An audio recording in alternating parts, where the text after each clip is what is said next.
Ang kinabuhi ko matagutlo, may kusog batok sa pagsulay. Kay nagsalig ko sa Amahang Dios, nga nagpala sa kahadlo ko. Si Jesus gayod ang maluluyon, nagahatag sa labing mahal.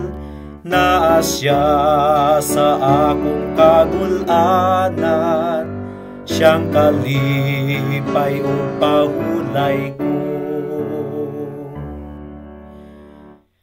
Matag adlaw iya kong kuyugan, sa malulot man nga grasya niya.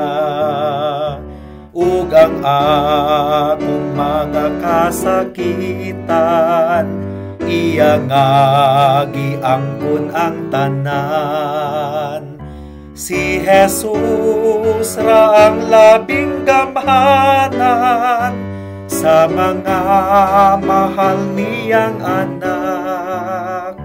Sa kaligon iya kong hatagan, kay kini mao ang saad niya.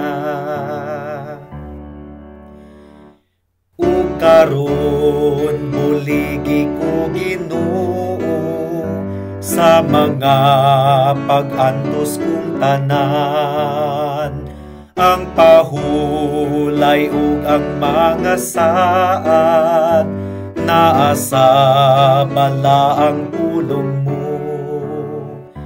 Taliwala sa mga pag-antos, mudangog gayud ko kang Jesus. Hangtod nga ako mahiabot na, sa puloy ang nga gisaad mo.